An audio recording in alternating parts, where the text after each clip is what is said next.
Hello everyone, welcome to study shelter. दोस्तों 69 BPSC mains को ध्यान में रखते हुए डेली न्यूज़पेपर का आज ये क्लास 9 है और आज हम लोग जो आर्टिकल कवर करने वाले हैं उसमें आप देखोगे युवाओं के लिए एक नई योजना लाई गई है, उसके बारे में हम लोग देखेंगे। इसके अलावा इलेक्ट्रॉनिक कचरा प्रबंधन, ये काफ़ी इंपॉर्टेंट टॉपिक है। आपका जो जीएस पेपर 2 है वहाँ पे सेक्शन 3 अर्थात साइंस एंड टेक वाले में ये आपको हेल्पफुल होगा।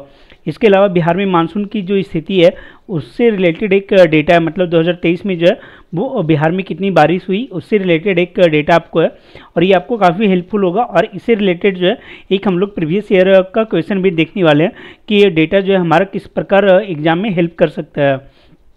उसके बाद बात करें तो जो स्किल डेवलपमेंट के लिए काफ़ी प्रोग्राम चलाए जा रहे हैं, तो उसके आगे कौन सी चुनौतियां हैं ये भी हम लोग यहाँ पे देखने वाले हैं। और भी कुछ आर्टिकल है, बहुत सारे हम लोग यहाँ पे डिस्कस करेंगे और ये सभी जो है कहीं ना कहीं आपका जो जीएस पेपर 1 है, जीएस पेपर 2 है और ऐसे में ये आपका हेल्पफुल होने वाला है। तो आइए देखते हैं आज के इस सेशन को। और आपको बता दें कि इससे रिलेटेड जो आपका पीडीएफ है वो हमारे टेलीग्राम चैनल पे मिल जाएगा, जिसका लिंक जो है आपको कमेंट में भी दे दिया जाएगा और डिस्क्रिप्शन में भी वो लिंक आपको मौजूद होगा। ठीक है, शुरू करते हैं आज के इस सेशन को।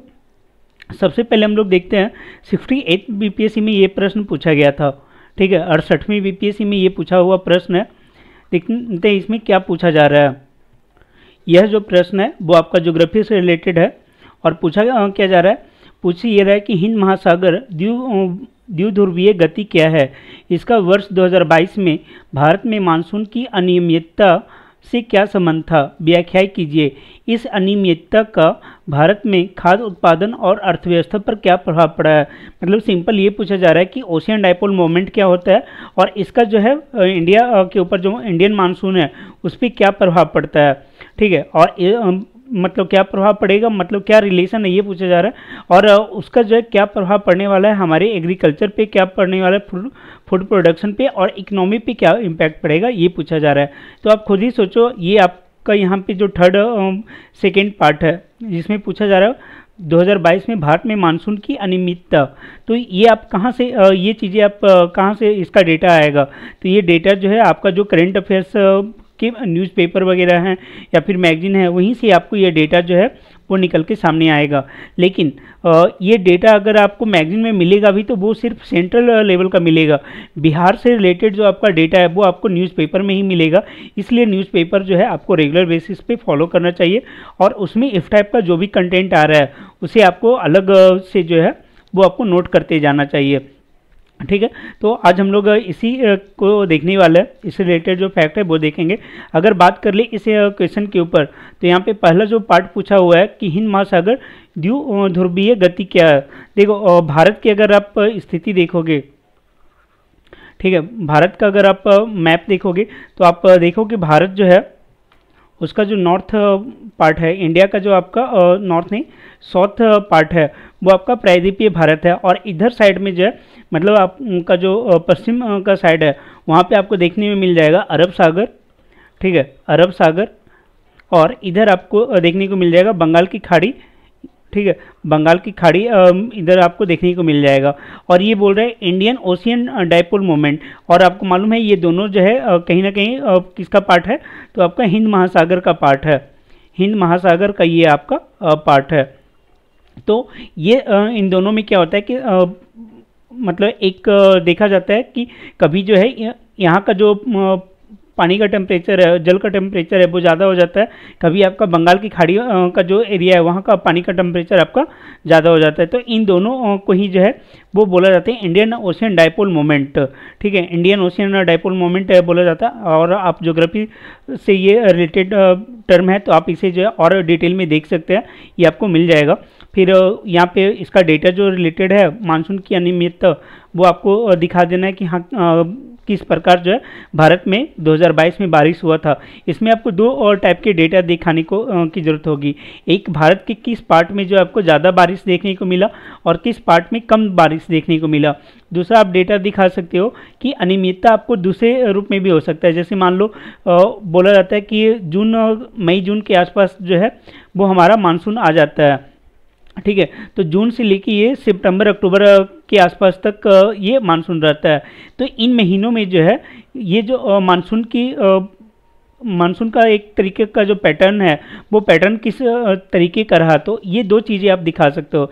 एक तो आप एरिया वाइज दिखा सकते हो और दूसरा मंथ वाइज जो है आप जो बारिश का पैटर्न रहा है, मानसून का पैटर्न रहा है, वो आप यहाँ पे दिखा सकते हो। ठीक है, उसके बाद फिर इसका क्या इम्पैक्ट पड़ेगा आप सब जानते हैं कि अगर ये सही ढंग से नहीं होगा तो एक तरफ आपका खाद्यान्न उत्पादन प्रभावित होगा, और खाद्यान्न उत्पादन में क्या है कि जो आपका जिन्हें पानी की आवश्यकता ज़्यादा है वो वाली चीज़ें हो गया, और दूसरी है कि अर्थव्यवस्था पे। तो देखो खाद्य उत्पादन तो एक अलग टॉपिक हो गया, अर्थव्यवस्था पे क्या होगा कि अगर खाद्य उत्पादन आपका जो है प्रभावित होता है तो ये इन्फ्लेशन को तो बढ़ाएगा ही, दूसरा अर्थव्यवस्था पे इम्पैक्ट ये आएगा कि अगर बारिश की अनियमितता ज़्यादा होती है तो जिन क्षेत्रों में बारिश जो है कम होता है या फिर अचानक से अगर वहाँ पे ज़्यादा बारिश हो गया तो वो फिर बाढ़ का रूप लेके आएगा, और जहाँ पे बारिश होना चाहिए वहाँ बारिश अगर नहीं होता है तो ये सूखा लेके आएगा।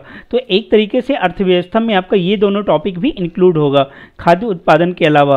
तो खाद्य उत्पादन तो यहाँ पे होगा ही कि उसका क्या इम्पैक्ट पड़ने वाला है हमारे इकोनॉमी पे, लेकिन आपका बाढ़ और सुखाड़ का भी जो टॉपिक है वो भी अर्थव्यवस्था में इंक्लूड होगा। तो इस तरीके से इन सारे पॉइंट को आप इंक्लूड करके इस प्रश्न का आंसर जो है वो लिख सकते हैं।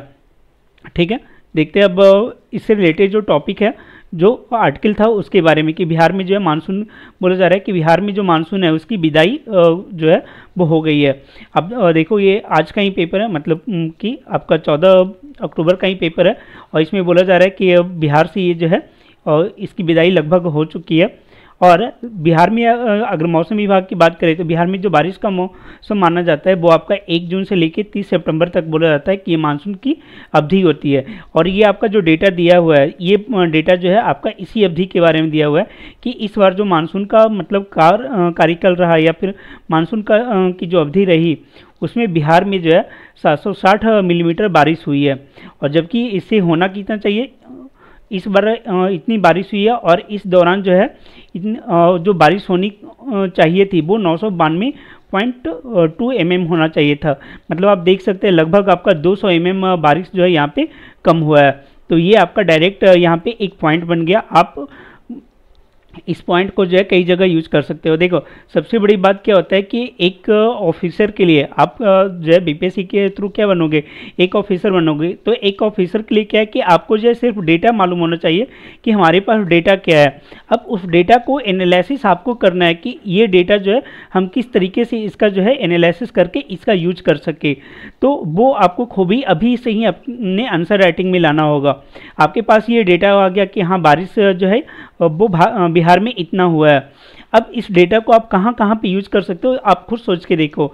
एक कि अगर जलवायु परिवर्तन की बात आ जाए तो वहाँ पे आप लिखोगे कि हाँ जलवायु परिवर्तन के कारण ही जो है बिहार में इस बार जो है बारिश का पैटर्न अगर देखा जाए तो उसमें जो बारिश हुई है वो जितनी होनी चाहिए उससे काफ़ी कम हुआ है, 99.2 होना चाहिए, जबकि इसकी जो मात्रा है वो आपका 760.5 mm बारिश हुआ है। और देखो जब तक आप यूनिट नहीं लिखते हो तब तक आपका जो है कोई भी डेटा वैलिड नहीं होता, तो यूनिट भी ज़रूर मेंशन करें।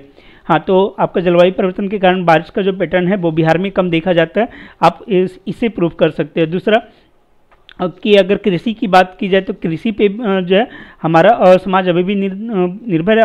कारण यह है कि जो मानसून है उसकी अनियमितता देखी जाती है, और वहाँ पे भी आप इस डेटा को रिप्रेजेंट कर सकते हो। तीसरी बात यह है कि आप अगर इसे और डिटेल में देखोगे तो आपको मंथ वाइज भी वेरिएशन मिलेगा कि किस मंथ में जो है कितना बारिश हुआ है। ठीक है, तो वो सारी चीज़ों को अगर देखोगे तो वहाँ से भी आपको एक फैक्ट निकल के सामने आएगा। तो आप इस डेटा को समझ गए कि आपको इस डेटा को कहाँ कहाँ यूज करना है। ठीक है, अब आगे देखते हैं इसमें और क्या बोला गया है। इसमें आप अगर देखोगे, एक मिनट और देख लेते हैं इसमें क्या कुछ है। वहीं सारी चीज़ें बताई गई कि अगस्त अक्टूबर में जो है समान से अधिक बारिश हुई, और प्रारंभ के जो 2 महीने थे वहाँ पे जो लगभग आपका 50% कम बारिश हुआ है। और इस बार मानसून में बारिश की अधिक कमी रही और अधिकतम तापमान जो है समान से ऊपर रहा। अब देखो जब आपको बारिश कम होगा, बारिश कम होने के कारण क्या है कि मौसम में आर्द्रता जो है वो आपका कम बना हुआ रहेगा, आर्द्रता कम रहेगा अर्थात तापमान जो है वो आपका जो है ज़्यादा रहेगा। तापमान ज़्यादा रहेगा, तापमान ज़्यादा रहने के कारण क्या है जो टेम्परेचर इंक्रीज है वो ओवरऑल अगर देखा जाए तो ये आपका ज़्यादा देखने को मिलेगा। ठीक है, तो ये चीज़ें यहाँ पे आपका निकल के आ रहा है। फिर बोल रहा है कि ये जो है इस टाइप का पैटर्न रहा बिहार में। फिर आगे के किसानों के लिए बेहतर रहा। अगस्त मतलब बोला जा रहा है कि बाकी के महीने में जो है जिस मौसम में बारिश होनी चाहिए उस मौसम में बारिश नहीं हुई है, और बाकी के महीने में बारिश को अगर देखा जाए तो आपका ज़्यादा हुआ है। जैसे यहाँ पे एक आपके पास डेटा आ गया कि जून जुलाई में जो है बारिश का अगर पैटर्न की बात करें तो उसमें आप देखोगे 50% कम बारिश होना चाहिए। कम बारिश मतलब हुआ है, ठीक है। तो आप इस डेटा को यूज कर सकते हो, बोल सकते हो कि जलवायु परिवर्तन के कारण जो है मानसून की अनियमितता के कारण जो मानसून के प्रथम 2 महीने हैं उसमें जो है बारिश आपका नहीं हुआ है, मतलब जितना होना चाहिए उससे लगभग 50% बारिश हुई है, जिसके कारण जो प्रारंभिक धान की बुआई है वो आपका प्रभावित होता है, ठीक है। फिर अगर आप आगे आओगे तो देखोगे कि अक्टूबर महीने में जहाँ की नॉर्मल आपका अगर देखा जाए तो 92.7 होना चाहिए, वहाँ पे आप देखोगे तो 151% जो है वो ज़्यादा बारिश आपको देखने को मिलेगा, ठीक है। अक्टूबर में बारिश 151% ज़्यादा रही। अब देखो ऐसे में क्या अक्टूबर महीना क्या होता है कि जो आपका धान है उससे जो है कटाई का टाइम आ जाता है, ठीक है। धान की कटाई का टाइम आ जाता है, और इस टाइम अगर 151% ज़्यादा अगर बारिश होगा तो क्या होगा, वो धान की फसल जो है वो आपका बर्बाद होगा। तो आप इस डेटा से डायरेक्ट लिख सकते हो कि बारिश की अनियमितता के कारण, मानसून की अनियमितता के कारण जो है जिस मौसम में बारिश होनी चाहिए थी वहाँ पे बारिश जो है वो 50% की कमी देखी गई, और जिस मौसम में बारिश से फसलों को नुकसान हो सकता था वहाँ पे बारिश में जो है 151% जो है उसकी अधिकता देखी गई। इन कारणों से जो है वो फसलों का जो पैदावार है, जो उत्पादन है वो प्रभावित होता है, और साथ ही जो है मतलब आपदाएं जो है वो भी आने की संभावनाएं ज़्यादा रहती है, क्योंकि वो पैटर्न से लगभग 150% जो है वो अधिक हो गया। तो इस तरीके से आप चीज़ों को वहाँ पे दर्शा सकते हो। और देखो यहाँ पे ये भी बताया जा रहा है कि मानसून बाद की जो अवधि है उसमें बारिश अच्छा हुआ है, अर्थात अक्टूबर के महीने को बोला जाता है कि ये आपका मानसून बाद की ये बारिश है, ठीक है। तो इस तरीके से आप डेटा को आप यूज कर सकते हो। उम्मीद है कि आप चीज़ों को समझ रहे होंगे। देखते हैं अगले आर्टिकल को। अगला जो आर्टिकल है वो आपका है वैश्विक आर्थिक को दिशा दिखाता भारत। ये भी मतलब काफ़ी अच्छा आर्टिकल है, और इस आर्टिकल में देखो फैक्ट तो है ही, फैक्ट के अलावा एक जो पैटर्न आपको देखने को मिलेगा आंसर राइटिंग का वो भी यहाँ पे काफ़ी अच्छा है। जैसे स्टार्टिंग में आपको क्या है कि एक इंट्रोडक्शन होगा, वहाँ पे भारत की उपलब्धियों को बारे में बताया जाएगा, और कुछ जो इंस्टीट्यूशन है जैसे IMF हो गया, वर्ल्ड बैंक हो गया, या फिर जो इंडिया वर्ल्ड बैंक का रिपोर्ट है उन सारे को दिखाया गया कि वो लोग क्या कर रहे हैं, भारत का जो आर्थिक स्थिति है उसके बारे में इन लोगों का क्या कहना है। फिर उसके बाद यहाँ पे आपको कुछ चुनौतियों के बारे में बताया जाएगा कि क्या क्या चुनौतियाँ जो है भारत के सामने अभी वर्तमान में मौजूद हैं, ठीक है। उसके बाद फिर अंत में जब आप देखोगे तो कुछ सुझाव भी आपको दिया गया है कि क्या क्या चीज़ें भारत को करनी चाहिए ताकि जो है ये अपनी स्थिति को और अच्छे तरीके से वैश्विक स्तर पर दिखा सके। तो काफ़ी अच्छा आर्टिकल है, इसे हम लोग जो है पॉइंट वाइज देखने का प्रयास करेंगे। देखो ये आर्टिकल अभी क्यों आया है, पहले ये हम लोग ये समझ लेते हैं। हेडिंग क्या है कि वैश्विक आर्थिकी को दिशा दिखाता भारत। ये आर्टिकल इसलिए आया है क्योंकि अभी हाल फिलहाल में क्या है कि IMF का एक रिपोर्ट आया, विश्व आर्थिक परिदृश्य रिपोर्ट 2023, और इसमें ये बोला गया कि ये जो चालू वित्तीय वर्ष है भारत मतलब वित्तीय वर्ष है 2023-24 का, उसमें जो वैश्विक ग्रोथ है वो आपका 3% होने की उम्मीद है।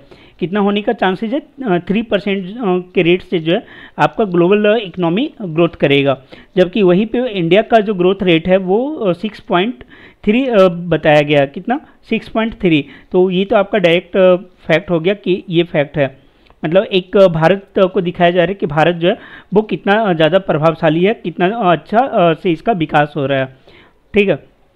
फिर आगे बताया जा रहा है कि जो बाकी के देश है जैसे USA हो गया या रूस हो गया, ये सभी जो है भारत के साथ लगातार मित्रता बनाए रखना चाहता है, क्योंकि आर्थिक बोल रहा है कि आर्थिक मित्रता जो है बढ़ा रहा है, क्योंकि भारत में संभावनाएं ज़्यादा है।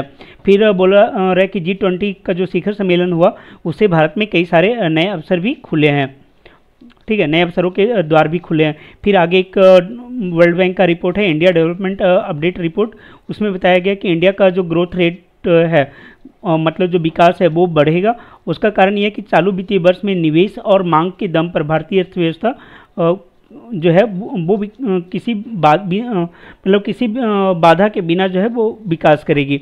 तो देखो यहाँ पे क्या है कि आप जो है आराम से उस चीज़ों को लिख सकते हो जहाँ पे फैक्ट नहीं है। आप लाइन को लिख दो और लाइन लिखने के बाद वहाँ पे ऐड कर दो कि ये बातें जो है किसके द्वारा बोली गई है। जैसे आप लिख सकते हो कि भारत में जो निवेश और मांग की जो वृद्धि है उसकी दर पे विकास दर तेज हुआ है, ये बोला गया है किसके द्वारा, वर्ल्ड बैंक के द्वारा बोला गया है। ठीक है, तो आगे में ये सारा कुछ बस भारत के बारे में बताया गया कि इतना ग्रोथ रेट होने वाला है, आरबीआई ने इतना ग्रोथ रेट बताया।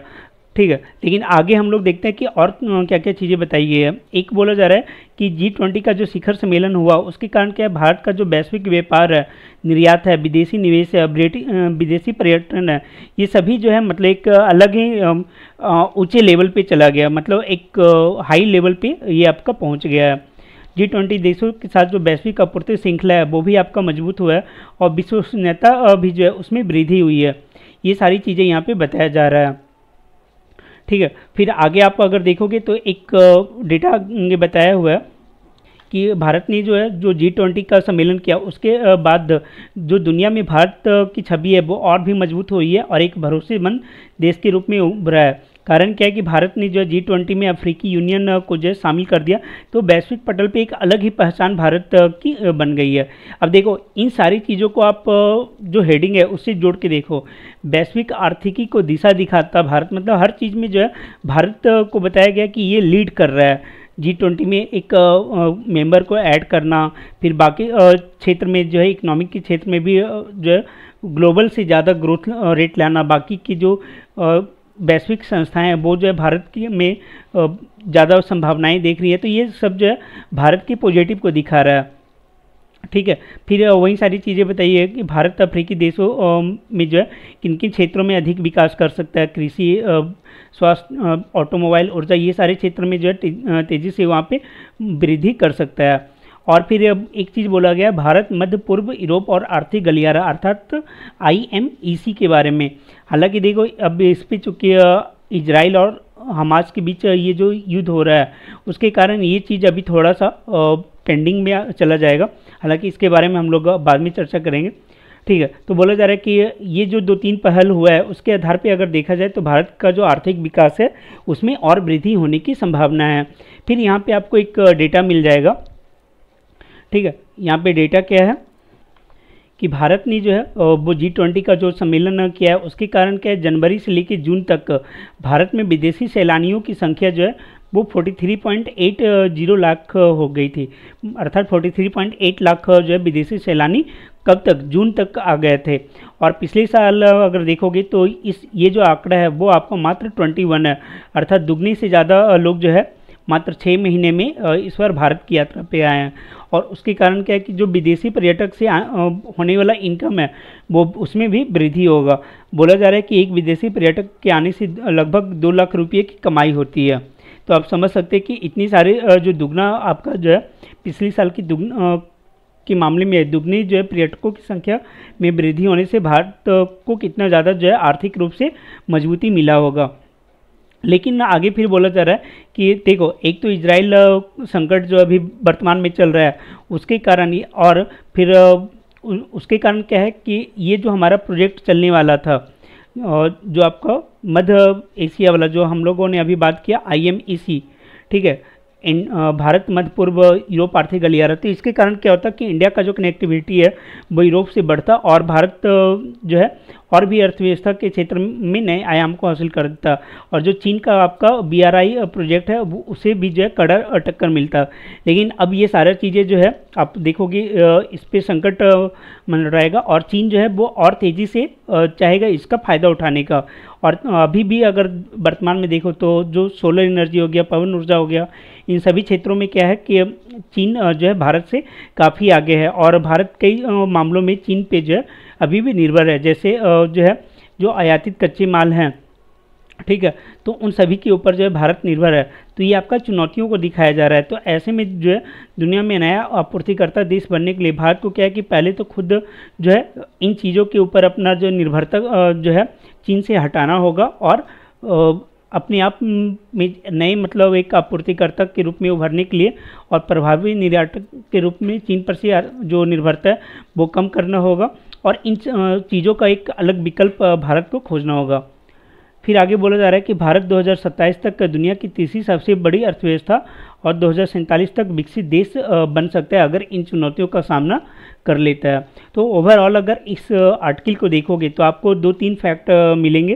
पहला जो आपको पर्यटन से रिलेटेड है कि G20 में भारत ने कौन कौन सी उपलब्धियों को देखा, ठीक है, वो आपको देखने को मिल जाएगा। एक मिनट, वो 2-3 चीज़ें देखने को मिलेगा। एक यहाँ पे आपका हो गया कि जो डेटा है कि भारत का जो ग्रोथ रेट है वो कितना रहने वाला है 6.3 और वर्ल्ड का कितना होने वाला है, ये आपको डेटा निकल के आ गया। दूसरा यहाँ पे डेटा निकल के आ गया कि जो विदेशी मतलब G20 का भारत ने अध्यक्षता किया है उससे भारत को क्या क्या लाभ होने वाला है। तो एक तो आप यहाँ पे देखोगे बोला जा रहा है कि व्यापार में, निर्यात में, ये सारे में वृद्धि हुआ है। अफ्रीकी यूनियन को जो है ऐड करने के कारण जो भारत की छवि है उसमें आपका वृद्धि देखने को मिल रहा है, ठीक है। वैश्विक पटल पे जो भारत की कूटनीति है उसको लोहा माना जा रहा है। इसके अलावा जो है जो संबंध बने हैं जैसे कि IMEC जो समझौता हुआ है उसके कारण भी जो इन जो भी देश है इससे जुड़े हुए उनसे ऊर्जा और संचार क्षेत्र में वृद्धि होगा, तो ये फैक्ट दिया हुआ है। फिर इसी के रिलेटेड है कि इसके कारण जो है वो BRI प्रोजेक्ट को जो चुनौती दिया जा सकता था, हालांकि अब थोड़ा सा पेंडिंग होगा इजराइल की संकट के कारण। फिर आगे दिया हुआ है कि कितना पर्यटक जो है वो भारत में G20 जब हो रहा था, G20 नहीं मतलब पिछले 6 महीने में जनवरी से जून तक में कितने पर्यटक, विदेशी पर्यटक भारत आए हैं और उससे भारत को कितना आपको जो है वो इनकम हुआ है, वो फैक्ट यहाँ पे दिया हुआ है। फिर यहाँ पे दिया हुआ है कि कौन कौन सी चुनौतियों का सामना जो है भारत को करना पड़ रहा है, जैसे कि सौर ऊर्जा, पवन ऊर्जा से रिलेटेड जो उपकरण है, इलेक्ट्रिक वाहन, ये सभी पे जो है हम लोग चीन के ऊपर निर्भर है। जो विंड पवन ऊर्जा का जो मार्केट है वहाँ भी चीन की हिस्सेदारी जो लगभग 60% है, तो वहाँ पे भी हम चीन से पीछे। तो इन सभी क्षेत्रों में हमें जो है वो आगे बढ़ना होगा, तभी भारत जो है एक नया आपूर्तिकर्ता और प्रभावी निर्यातक बन सकता है। ये सारा फैक्ट यहाँ पे दिया हुआ है, ठीक है। देखते हैं अगले आर्टिकल को। अगला जो आर्टिकल है वो है युवाओं के लिए पहल। तो देखो इस आर्टिकल को देखने के पहले क्या है, इस आर्टिकल में बात किया गया मेरा युवा भारत योजना का। तो हम लोग पहले वो जान लेते हैं कि ये योजना आखिर है क्या। देखो गवर्नमेंट के द्वारा हाल ही में जो है एक नई योजना लाई गई है, उस योजना का नाम है मेरा युवा भारत, ठीक है, मेरा युवा भारत योजना है। और इसके अंतर्गत एक स्वायत्त शासी जो है निकाय की स्थापना की जा रही है। तो यहाँ पे हम लोग देखते हैं क्या क्या चीज़ें आखिर इसके बारे में बोला जा रहा है और ये योजना जो है क्यों लाया गया। देखो ये आपका जो है PIB का आर्टिकल है और ये 11 अक्टूबर का। ये आपका जो योजना है ये लाया गया है भारत के युवाओं के लिए और इसमें युवा का एक डिफिनीशन दिया गया कि आखिर युवा कहेंगे किसको। जो मेरा युवा भारत योजना है इसमें ये एक स्वायत्त शासी निकाय होगा जो राष्ट्रीय युवा नीति में दी गई युवा की जो परिभाषा है अर्थात 15 से 19 वर्ष की आयु के वर्ग को जो है इसमें युवा माना जा रहा है। तो उन लोगों को फोकस करते हुए ये योजना लाया गया है। फिर आगे बोला जा रहा है विशेष रूप से किशोरों के लिए बनाए गए कार्यक्रम घटकों के मामले में लाभार्थी 10 से 19 वर्ष के आयु वर्ग के भी होंगे। तो एक तरीके से आप देखो तो 10 से लेके 29 वर्ष तक के आयु जो एज के युवा हैं उन्हें जो इस के थ्रू जो लाभ होने वाला है। लेकिन बात है कि आखिर इस योजना में है क्या, ये योजना क्यों लाया गया, इसके आखिरी उद्देश्य क्या है। देखो यहाँ बताया जा रहा है कि ये योजना जो है लाया गया इसके अंतर्गत युवाओं में जो है नेतृत्व का विकास किया जाएगा, जो अलग अलग प्रोग्रामेटिक कौशल का विकास जो है उनमें किया जाएगा। साथ ही जो है उन युवा आकांक्षाओं और सामुदायिक आवश्यकताओं को जो है वो बेहतर बनाने का प्रयास किया जाएगा। जो मौजूदा कार्यक्रम है गवर्नमेंट मतलब जो गवर्नमेंट का जो भी कार्यक्रम चल रहा है उन कार्यक्रम में जो है युवाओं को जो है शामिल करके उसका जो क्षमता है योजना का उसको जो है विकसित करना। जैसे मान के चलिए कि गंगा का जो है आपका सफाई का योजना है, ठीक है, नमामि गंगे, तो उस योजना को जो है कैसे और ज़्यादा प्रभावी बनाया जाए, तो उसके लिए क्या किया जा सकता है। जो भी आपका इन्वायरमेंट से रिलेटेड युवा है जो उस क्षेत्र में काम करना चाहता है उन्हें जो है आप इस प्रोग्राम से जोड़िए, तो क्या है कि वो जो है प्रोग्राम में भी वृद्धि होगा और जो युवा की क्षमता है उसमें भी वृद्धि होगा, उन्हें एक एक्सपीरियंस भी मिलेगा इस प्रोग्राम से जुड़ के, और फिर उस एक्सपीरियंस के आधार पे अगर वो चाहें तो उस क्षेत्र में और भी आगे बढ़ सकते हैं।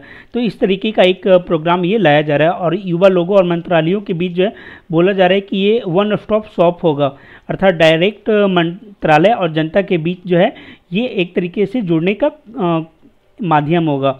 ठीक है, जहाँ पे मतलब एकीकृत युवा डेटाबेस बना हुआ होगा, और उन डेटाबेस के आधार पे उन युवाओं को जो है वो समय समय पे ट्रेनिंग देके और उन्हें रोजगार मुहैया करवाया जाएगा। तो ये चीज़ें यहाँ पे बताई गई है।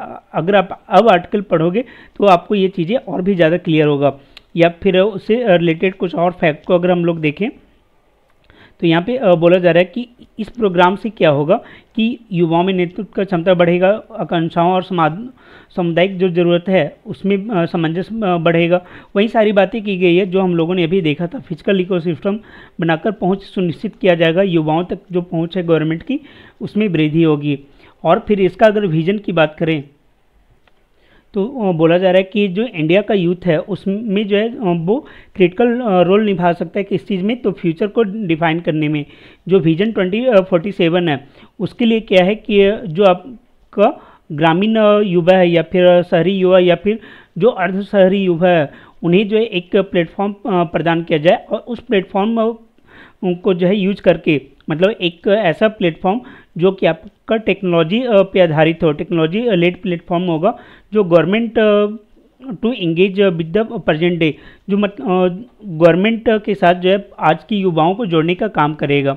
देखो ये इस योजना की अगर बात करें तो यह योजना जो है अभी लॉन्च नहीं हुआ है, ये योजना आपका जो है अभी इसकी मंजूरी मिली है, और इस योजना को जो है सरदार वल्लभ भाई पटेल की जो जयंती है उस दिन जो है इसे लॉन्च किया जाएगा। 31 अक्टूबर को जो है एक पोर्टल जारी किया जाएगा, और इसे मतलब एक सही ढंग से जो है इसके बारे में और डिटेल आएगा और आपको बताया जाएगा क्या क्या जो है इसमें किया जा सकता है।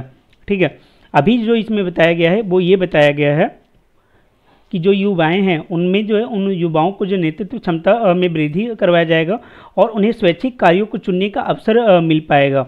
जैसे इसमें दो चीज़ों के बारे में बात की गई है कि इसमें जो है आपको वॉलेंटियर के रूप में यूज करने का गवर्नमेंट का प्लान है कि जो भी युवा है वो वॉलेंटियर के रूप में जो है इसमें शामिल हो सकते हैं। और यहाँ पे देखो दो चीज़ों के बारे में बात की जाती है, एक होता है योग्यता, एक होता है अवसर। यहाँ पे क्या है, जहाँ योग्यता की बात नहीं की जा रही है, यहाँ पे बात किया जा रहा है अवसर। लोगों को जो है एक इंटर्नशिप के तौर पे जो है उन्हें अवसर दिया जाएगा कि वो अपने पसंदीदा क्षेत्र में जो है वो काम कर सके, और उन्हें जो ये अनुभव होगा उस अनुभव का जो है वो लाभ अपनी जॉब में भी कर सकते हैं, या फिर इस अनुभव के आधार पे उन्हें जो है उस क्षेत्र में वापस से नौकरी भी मिलने की संभावना होगी। ठीक है, वही चीज़ यहाँ पे बोली जा रही है कि स्वैच्छिक कार्यों के दौरान ही छात्र अपनी प्रतिभा की ऐसी छाप छोड़ सकते हैं जिससे उन्हीं जगहों पर उन्हें नौकरी पर रख लिया जाए। तो इससे दोनों कार्य हो सकता है, एक तो अब वो अपनी जो है जो अपनी क्षमता है उसके अकॉर्डिंग अपने मनचाहे क्षेत्र में वो जा सकते हैं, उसके लिए उन्हें एक तरीके का इंटर्नशिप जो है वो गवर्नमेंट के द्वारा यहाँ पे प्रोवाइड करवा दिया जाएगा।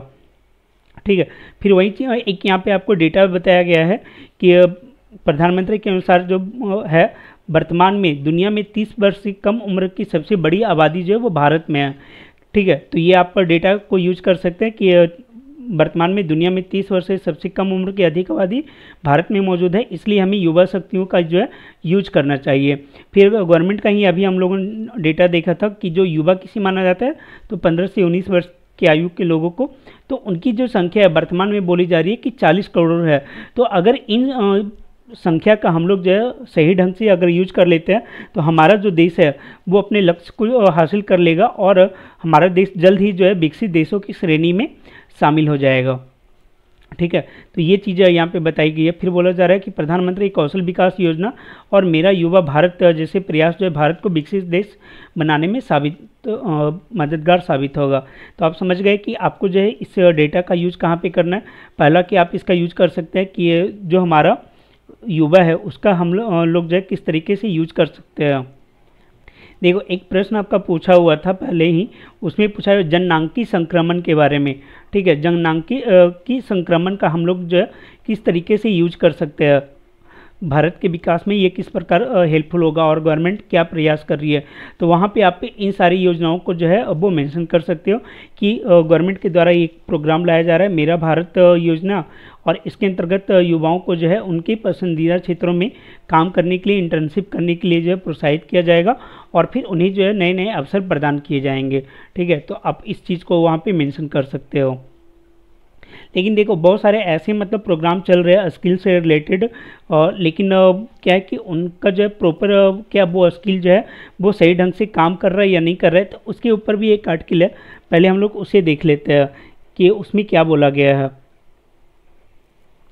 देखो वही चीज़ बोला जा रहा है कि प्रधानमंत्री के द्वारा जो है एक दीक्षांत समारोह में, मतलब कौशल विकास और उद्यमिता मंत्रालय का जो दीक्षांत समारोह था, वहाँ बोला गया है कि युवाओं जो है वो अर्थव्यवस्था के विस्तार में मददगार साबित हो सकता है, और उसके लिए क्या है कि उनमें जो स्किल डेवलपमेंट होना चाहिए। लेकिन इन स्किल डेवलपमेंट की चुनौतियाँ क्या है वो भी यहाँ पे बताई जा रही है। उसके पहले एक डेटा दिया गया है, वो भी आप यूज कर सकते हैं। NSSO का ये आपका डेटा है, नेशनल सैंपल सर्वे जो ऑफिस है उसका ये डेटा है। उसके अनुसार बोला जा रहा है कि बेरोजगारी की जो दर है उसमें कमी आई है, चाहे वो शहरी हो या फिर ग्रामीण हो, उन दोनों जगह पे ये कमी देखने को मिला है। साथ ही जो महिला की भागीदारी है उस रोजगार में भागीदारी जो है वो देखने को मिला है। फिर आगे बताया जा रहा है कि देश में जो डिग्रीधारी जो युवा है उनकी संख्या बढ़ी है, लेकिन जो कुशलता की कमी है, स्किल का जो है वो कमी देखने को मिल रहा है। तो आखिर इस कमी को जो हम लोग किस तरीके से दूर कर सकते हैं, तो फिर आगे बताया जा रहा है कि देखो पिछले कुछ वर्षों में 5000 नए जो है आपका IIT खोले गए ताकि युवाओं को जो है वो स्किल प्रदान किया जा सके। ठीक है, और प्रधानमंत्री कौशल विकास योजना के तहत भी लगभग 1.5 करोड़ युवा को प्रशिक्षण दिया गया है। तो इन दोनों के द्वारा जो है काफ़ी संख्या में ऐसे युवा हो गए हैं जो वर्तमान में स्किल्ड हो चुके हैं। ठीक है, उन्हें जो है स्किल मिल चुकी है। लेकिन एक रिपोर्ट के अनुसार जो भी औद्योगिक संगठन है उन्हें वैसे युवा नहीं मिल रहे हैं जैसे कि उनको जो है अपनी जो इंडस्ट्री है वहाँ पे ज़रूरत हो, तो उनका जो स्तर है वो उन्हें प्राप्त नहीं हो रहा है। अर्थात कहने का कि जो भी स्किल प्रदान किया जा रहा है तो वो स्किल जो है पर्याप्त नहीं हो रहा है इंडस्ट्री के लेवल पे, या तो उन स्किल को प्रदान करने में कुछ कमियां हो जा रही या फिर वो स्किल जो है वो उस अनुरूप कार्य नहीं कर रहा है। तो ऐसे में क्या है कि जो कंपनियां हैं वो खुद जो है स्किल प्रोग्राम चला रही है। हालांकि वो स्किल प्रोग्राम काफ़ी अच्छा है कि वो चला रही है और फिर उन युवाओं का उसका यूज कर रही हैं, लेकिन आवश्यकता इस बात की है कि हम लोग जो है स्किल के ऊपर और भी अच्छे से ध्यान दें और जो भी स्किल दे रहे हैं उसमें जो कमियां आ रही हैं उन कमियों को दूर करें। ठीक है, तो उन कमियों को दूर करें ताकि भारत का जो श्रम बल है अर्थात जो मानव बल है उसका यूज हम लोग जो है कर सके, गुणवत्तापूर्ण कौशल का जो है हम लोग यूज कर सके। कहाँ पे, तो जो बाकी देशों में डिमांड है, क्योंकि इन देशों में जो है युवावादी घट रही है तो वहाँ पे स्किल वर्कर की कमी है, तो वहाँ पे भारत जो है अपनी स्किल वर्कर का यूज कर सकता है, जनता का यूज कर सकता है। तो वही बात यहाँ पे बोली जा रही है, भारत विश्व में कुशल जनशक्ति का सबसे बड़ा केंद्र बन सकता है। इसलिए हम लोग को स्किल के ऊपर जो है जो भी चुनौतियाँ आ रही हैं उन पर काम करना चाहिए। तो देखो ये आर्टिकल अब आपका काम कहाँ पे आएगा, तो ये भी आपका जो है जो भी प्रश्न आपका स्किल से रिलेटेड है वहाँ पे आप यूज़ कर सकते हो और डेटा के रूप में दिखा सकते हो। ये वाला फैक्ट आप डेटा में दिखा सकते हो कि वर्तमान में 5000 नए औद्योगिक केंद्र स्थापित किए गए हैं और 1.5 करोड़ युवा को प्रशिक्षित किया गया है, लेकिन फिर भी औद्योगिक संगठन में जो है जैसे युवा स्किल्ड युवा चाहिए वैसे स्किल्ड युवा जो है वो नहीं मिल पा रहा है। अर्थात जो स्किल की चुनौतियाँ हैं वो जो है होने चाहिए, और स्किल देने में जो कमियाँ आ रही है, जो है लीकेज हो रहा है स्किल देने के नाम पे जो कमी हो रहा है, तो उन कमियों को हमें दूर करना चाहिए। आप इसका यूज कर सकते हैं। ठीक है, अब देखते हैं अगले आर्टिकल को। अगला आर्टिकल काफ़ी अच्छा, मतलब इलेक्ट्रॉनिक जो कचरा है, इलेक्ट्रॉनिक कचरा है उसके ऊपर काफ़ी अच्छा आर्टिकल है और ये आप डायरेक्ट एग्जाम में यूज कर सकते हो। ठीक है, काफ़ी अच्छे से इसमें डिटेल में बताया हुआ है कि क्या क्या समस्याएँ हैं और किन चीज़ों को जो है हम लोग अगर यूज करें तो हमारा जो कचरा का समस्या है उसका निपटारा हो सकता है। ठीक है, तो उसको हम लोग देखते हैं। सबसे पहले तो इसमें बताया हुआ है कि आखिर ये ई कचरा होता क्या है। तो बोला जा रहा है कि देखो आजकल जो युग है ये आपको काफ़ी अच्छा इंट्रोडक्शन का पार्ट हो सकता है। इंट्रो में आप इसे यूज कर सकते हो कि भारतीय डिजिटल अर्थव्यवस्था में तेज़ी से बढ़ रहा है और जैसे जैसे सूचना और संचार प्रौद्योगिकी की आवश्यकताएँ आधारित सेवाओं में वृद्धि हुई है, जीवन को आसान बनाया है, उसी तरीके से जो ये डिजिटल अवतार है वो ई कचरा के शक्ल में नई चुनौतियों का सामना कर रहा है। तो काफ़ी एक अच्छा आपका इंट्रोडक्शन का पार्ट हो जाएगा। फिर उसके बाद आप लिख सकते हो कि जो भी यूज होने वाला आपका इलेक्ट्रॉनिक सामान है जब वो यूज में नहीं होता है तो वहीं आपका ई कचरा के रूप में आपका परिवर्तित हो जाता है। तो यहाँ पे एक आपको डिफिनीशन देखने को मिल गया कि ई कचरा क्या होता है।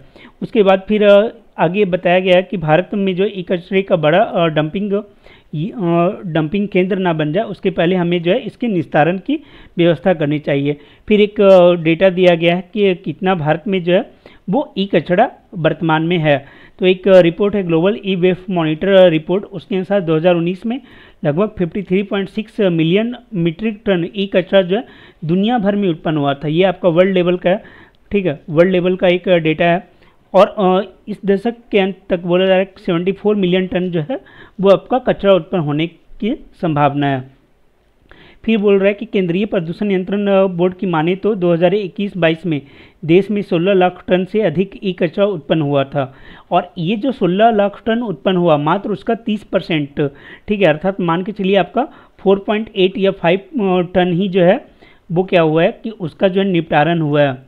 ई कचरे का बोला 30% ई कचरे का निस्तारण नहीं हो पा रहा है, सॉरी नहीं, ठीक है, मतलब ये इसका कहने का है कि मुश्किल से 30% ई कचरे का भी निस्तारण नहीं हो पा रहा है, अर्थात 30% जो है आप मान के चलो कि उसका निपटारण जैसे तैसे करके हो जा रहा है, बाकी जो 70% है उनका तो बिल्कुल ही निस्तारण नहीं हो पा रहा है।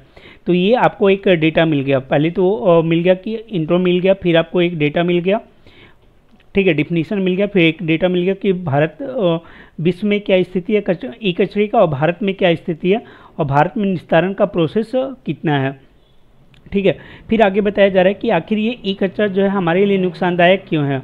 तो बोला जा रहा है कि इसमें क्या है कि तो जो ई कचरा है उसमें आपको सीसा, पारा, कैडमियम ये सारी चीज़ पाए जाते हैं जो कि आपका जो भी हेल्थ इस वजह से सांस की बीमारी, कैंसर ये सारे पैदा करते हैं, ठीक है।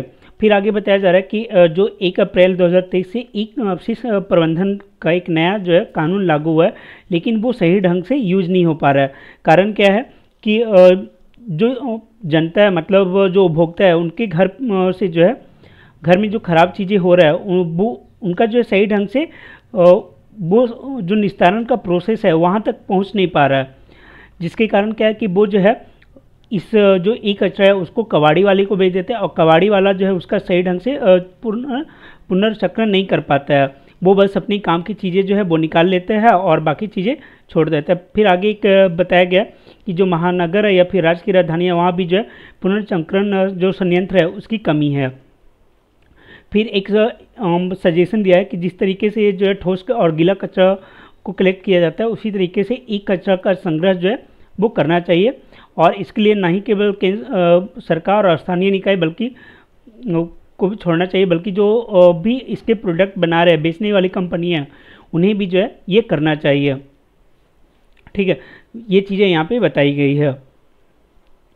फिर आगे बोला जा रहा है कि जो आपका ई कचरा होता है उसमें क्या होता है कि सोना, चांदी, निकेल, कोबाल्ट, पैलेडियम, प्लेटिनियम जैसी महंगी धातुएं होती है और कई हानिकारक तत्व भी होते हैं जो कि हम लोगों ने ऊपर देखा, शीशा वगैरह जो है उसमें होता है, ठीक है। तो मतलब दोनों चीज़ें उसमें पाई जाती है। यहाँ पे आप देख सकते हो शीशा, पारा, कैडमियम ये सारे पाए जा रहे हैं। इसके अलावा जो महंगी धातुएं हैं वो भी पाई जा रही है।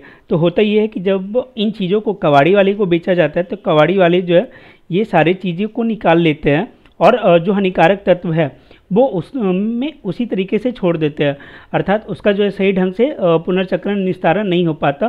केवल महंगी धातुएं जो है वो प्राप्त करके इसे छोड़ देते हैं, अर्थात वापस से ही वो क्या हो गया कि प्रदूषित करने का काम करता रहेगा, ठीक है। अब आगे बोला जा रहा है, अभी तक क्या है कि आपको प्रॉब्लम बताया गया कि क्या क्या प्रॉब्लम होता है। अब आगे इसके सॉल्यूशन के ऊपर बात किया जा रहा है कि क्या क्या सॉल्यूशन जो है वो किया जा सकता है। पहला सॉल्यूशन तो ये बोला जा रहा है कि इसका जो ई कचरा है जो कि हानिकारक पदार्थ है उनकी उत्पादन में जो है थोड़ा सा हमें कमी ला सकते हैं। जैसे कि इलेक्ट्रॉनिक जो सजावटी वस्तुएं हैं उसके चलन को जो है हम लोग को थोड़ा रोकना चाहिए। इसके अलावा क्या है कि हमें ऐसे इलेक्ट्रॉनिक सामान बनाने चाहिए जो ड्यूरेबल हो, जो ज़्यादा समय तक चल सके। अब जितना ज़्यादा समय तक वो चलेगा उतना ज़्यादा क्या है कि वो जो है पर्यावरण के अनुकूल होगा, तो वैसी चीज़ें ही होगा और वैसी चीज़ों का पुनर्चक्रण करने में भी जो है आसानी होगा। तो ये दो चीज़ तो यहाँ पे सॉल्यूशन हो गया। फिर आगे बोला जा रहा है कि केंद्रीय उपभोक्ता मंत्रालय के द्वारा जो है राइट टू रिपेयर प्रोग्राम लाया गया। इसके अंतर्गत क्या है कि जो भी इलेक्ट्रॉनिक उत्पाद हैं जो दोबारा से रीयूज हो सकते हैं, उन्हीं कंपनियों को बोला गया कि आप कम जो है इसको मरम्मत करने की व्यवस्था कीजिए, इस मरम्मत करके लोगों को वापस जो है पहुंचाने का काम कीजिए। तो वो एक आप ये बता सकते हैं कि हाँ, गवर्नमेंट के द्वारा राइट टू रिपेयर कानून लाया गया है, जिसके अंतर्गत उपभोक्ताओं को जो है उन चीज़ों को मरम्मत करवाने की जो अधिकार मिलता है और कंपनियां जो है उसके लिए बाध्य है कि उन चीज़ों का वो मरम्मत कर सके। ठीक है। फिर है कि केंद्रीय जो प्रदूषण नियंत्रण बोर्ड है उसने क्या बोला है कि जो विस्तारित उत्पादक उत्तरदायित्व, जैसे देखो क्या होता है, एक होता है CSI, ठीक है, CSI नहीं, CSR, कॉरपोरेट सोशल रिस्पॉन्सिबिलिटी। तो उसी टाइप से बोला जा रहा है कि उत्पादक उत्तरदायित्व, जो मतलब प्रोड्यूसर है उनका जो है रिस्पॉन्सिबिलिटी होना चाहिए। एक्सपेंडेबल, फिर उत्पादक अर्थात प्रोड्यूसर रिस्पॉन्सिबिलिटी EPR जो है होना चाहिए। और जो उत्पादक हैं उनको ये होना चाहिए कि जो भी प्रोडक्ट वो बना रहे हैं उसका उस ई कचरे का जो है वो संग्रहण को बढ़ावा दें, पुनर्चक्रण करें और प्रसंस्करण की जानकारी जो है लोगों को प्रोवाइड करवाएं। जैसे हाल में अगर आप देखोगे तो जो भी बैटरी की निर्माता कंपनियां हैं तो बैटरी के ऊपर क्या कर रहे हैं कि अगर आप उस बैटरी को वापस जो है उस दुकान में ले जा रहे हो, किसी भी दुकान में अगर आप ले जा रहे हो तो वहाँ पे उसी का जो है आपको पैसा दिया जा रहा है और वो सही ढंग से फिर उसका निस्तारण भी होता है। या फिर अगर आप नई बैटरी खरीद रहे हैं तो वहाँ पे आपको जो है वो डिस्काउंट वगैरह दिया जा रहा है अगर आप पुरानी बैटरी ला रहे हो। तो इसी तरीके की व्यवस्था करनी चाहिए अगर बाकी के जो सामान है, इलेक्ट्रॉनिक सामान है, अगर वो लाया जाए तो।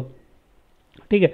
तो वहीं यहाँ पे आपको बोला जा रहा है कि केंद्रीय प्रदूषण नियंत्रण बोर्ड के द्वारा जो है EPR जो व्यवस्था है उसको शुरू किया गया। तो ये आपका 4th पॉइंट हो गया इसके सॉल्यूशन के तहत कि इसे जो है वो सख्ती से लागू करना चाहिए। फिर आगे अगर देखोगे तो सॉल्यूशन में बताया गया है कि जो कचरा संग्रह है इसे भी जो है हम लोग देखो इसको संग्रह करने का काम कौन करता है, इसको ज़्यादातर कबाड़ी वाला करता है। तो अगर हम कबाड़ी वाले को ही जो है उसे सोशल और मतलब सामाजिक रूप से और हेल्थ के पर्पज़ से बता दें कि क्या क्या जो है इसका इम्पैक्ट होता है, अगर आप सही ढंग से इसका जो निस्तारण नहीं करते हो तो वहाँ पे भी जो है वो लाभ हो सकता है। ठीक है। और बोल रहा है कि इस दिशा में एक इको वर्क इंटरनेशनल जो है वो ऐसी जो है मतलब कार्यशाला का आयोजन करती है और जो लोग हैं उनको जो है इससे अपडेट करती है। फिर उसी के बारे में आगे बताया हुआ है कि बेल्जियम स्थित एक बी फोरम है। बी फोरम करने का मतलब कि waste electrical and electronic equipment forum, वो क्या करता है ई कचरे के निस्तारण से जुड़ी हुई है और अब उसका मतलब प्राइमरी गोल ही है कि हम कैसे जो है ई कचरे को निपटाएं और भारत जो है उसका एक मेंबर है। तो इसी को ध्यान में रखते हुए क्या होता है कि बी फोरम के पहल पे ही जो है 14 अक्टूबर को ई अपशिष्ट दिवस मनाया जाता है। ठीक है। तो ई अपशिष्ट दिवस मनाया जाता है और इस बार का थीम बोला जा रहा है कि आप कुछ भी रिसाइकिल कर सकते हैं, प्लग, बैटरी या फिर केबल। तो उन मतलब एक तरीके के अवेयरनेस फैलाने का काम जो है इस संस्था के द्वारा किया जा रहा है और भारत भी इसका सदस्य है। तो आप इनका हेल्प लेके जो भी कबाड़ी वाले हैं उन्हें जो है आप प्रशिक्षित कीजिए, उन्हें आप ट्रेनिंग दीजिए, तो आपका जो ई कचरा है वो आपका जो है उसे निस्तारण उसका अच्छी तरीके से हो पाएगा। तो 5 पॉइंट तो ये हो गया। 6ठा पॉइंट ये है कि ई कचरे को निपटाने के लिए पर्यावरण और जलवायु परिवर्तन मंत्रालय के द्वारा क्या है कि ई कचरे को लाइफ जो मिशन है, ठीक है, आपको मालूम होगा लाइफ स्टाइल मतलब लाइफ मिशन आपका लाया गया है। लाइफ मिशन ये भी क्या है कि इन्वायरमेंट के अकॉर्डिंग हम अपनी लाइफ को जो है किस तरीके से ढालें ताकि हम ज़्यादा से ज़्यादा इन्वायरमेंट में कंट्रीब्यूट कर सके। तो वो चीज़ें जो है पर्यावरण मंत्रालय के द्वारा लाई गई है और उसके अंतर्गत भी बोला जा रहा है कि जो विनिर्माण क्षेत्र हैं वहाँ पे कच्चे माल को पुनः प्रयोग को बढ़ावा देने की पहल की गई है। तो ये सारी चीज़ें यहाँ पे किया गया है और इन सभी का अगर हम लोग यूज करते हैं तो ई कचरा प्रबंधन जो है वो काफ़ी अच्छे से हो पाएगा। और ई कचरा प्रबंधन का अगर सही ढंग से नियमन और व्यवस्था हो जाता है तो काफ़ी हद तक ये जो है हमारे पर्यावरण के लिए और समाज के लिए भी आपका फ़ायदेमंद होगा। तो यहाँ पे आपको 5-6 पॉइंट आपका सोल्यूशन में मिल रहा है। इसके अलावा आपको 2-3 फैक्ट मतलब पॉइंट मिल जा रहा है। इस जो संख्या है ई कचरा का उसके ऊपर डिफिनीशन मिल गया और एक जो है यहाँ पे आपको इंट्रोडक्शन मिल गया। तो काफ़ी अच्छा जो है इलेक्ट्रॉनिक कचरा जो है उसके ऊपर आप लिख सकते हैं। अगर आप चाहे तो आप एक प्रश्न को नोट कर लीजिए और उस पर जो है आप लिखने का प्रयास कीजिएगा। ये आपका होमवर्क रहेगा, होमवर्क के रूप में है। आप चाहे तो इससे लिख के हमारे टेलीग्राम चैनल पे भेजिए, वहाँ पे आपको प्रॉपर जो इसका जो है फीडबैक दिया जाएगा कि आपके आंसर में जो है कैसा है और क्या कुछ सुधार कर सकते हैं, वो चीज़ें दिया जाएगा। तो आप प्रश्न को यहाँ पे नोट कर सकते हैं। प्रश्न है ई कचरा क्या है? ई कचरा क्या है? इसके दुष्प्रभाव का जिक्र करते हुए सरकार के द्वारा इसके निस्तारण के लिए ई कचरा क्या है? इसके दुष्प्रभाव का जिक्र करते हुए इसके दुष्प्रभावों का जिक्र करते हुए दुष्प्रभावों का जिक्र करते हुए सरकार के द्वारा इसके निस्तारण के लिए उठाए गए कदमों की आलोचनात्मक व्याख्या कीजिए। इसके दुष्प्रभाव का जिक्र करते हुए इसके निस्तारण के लिए सरकार के द्वारा उठाए गए कदमों का आलोचनात्मक व्याख्या कीजिए। तो इस प्रश्न को जो है आप अटेम्प्ट कर सकते हैं और इस प्रश्न को लिख के जो आप टेलीग्राम चैनल पे भेजिए, उसका लिंक जो है आपको डिस्क्रिप्शन में मिल जाएगा और कमेंट में भी मिल जाएगा। तो वहाँ पे आप भेजने का प्रयास कीजिए। आप जितना ज़्यादा लिखिएगा उतना ज़्यादा जो है आपको बेनिफिट मिलेगा। ठीक है, अब अंत में एक छोटा सा आर्टिकल है, उसे भी हम लोग देख लेते हैं। इसमें क्या है कि बस एक छोटा सा फैक्ट बताया हुआ है कि आकांक्षी जिला जो प्रोग्राम है उसमें जो है सीतामढ़ी का खराब प्रदर्शन हो रहा है और पूर्णिया अव्वल रही है। तो किस मामले में? तो देखो, एक प्रोग्राम है आपका लक्षित वित्तीय समायोजन एकीकृत कार्यक्रम, टारगेटेड फाइनेंशियल समायोजन एकीकृत कार्यक्रम। तो इसमें क्या है कि जो आपका सीतामढ़ी जिला है उसका जो प्रदर्शन है वो काफ़ी ख़राब रहा है और जो पूर्णिया है ये आपका अव्वल रहा है। अब है कि ये एकीकृत कार्यक्रम है क्या? तो इसके अंतर्गत क्या है कि जो लक्षित समूह हैं उन्हें जो है बैंकिंग व्यवस्था से जोड़ा जा रहा है। तो ये एक तरीके से क्या है कि आपका जो है वित्तीय समावेशन से जुड़ा हुआ मुद्दा है। ठीक है, किससे? तो वित्तीय समावेशन से जुड़ा हुआ है ये आपका योजना, वित्तीय समावेशन से।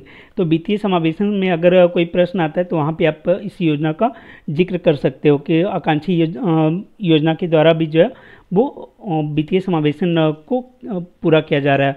और उसी में एक आपका एकीकृत, आप यहाँ देख सकते हो, लक्षित वित्तीय समायोजन एकीकृत कार्यक्रम है, जिसके अंतर्गत जो लक्षित समूह है उन्हें बैंकिंग सुविधाओं से जोड़ा जा रहा है और उन्हें जो है मतलब भारतीय जो सुरक्षा बीमा योजना है, भारतीय जीवन बीमा, ज्योति बीमा योजना है, अटल पेंशन योजना है, इन सभी का लाभ दिया जा रहा है। उनका जो प्रधानमंत्री जनधन योजना है, इन सभी का जो है उन्हें लाभ प्रदान किया जा रहा है। और इसमें अगर आप बात करोगे तो जो आपका पूर्णिया जिला है वो आपका प्रथम स्थान पे है और जो सीतामढ़ी है वो आपका जो है निचले पायदान पे है। तो आप इस फैक्ट का वित्तीय समावेशन वाले में यूज कर सकते हो। दूसरा ये कि आकांक्षी जिला के अंतर्गत जो है बिहार के 13 जिले जो है इसमें आते हैं, उन सभी जिला का यहाँ पे एक समूह दिया हुआ है। तो ये जो है आपका एक फैक्ट है, आप इसका यूज कर सकते हैं। ठीक है, तो इस वीडियो में इतना ही था, मिलते हैं अगले वीडियो में। और अगर आपको ये वीडियो अच्छा लगा होगा तो वीडियो को लाइक कीजिए और साथ ही अपने दोस्तों के बीच भी इसे शेयर कीजिए और जो भी आपका फीडबैक है वो अपना फीडबैक ज़रूर दें। Thank you.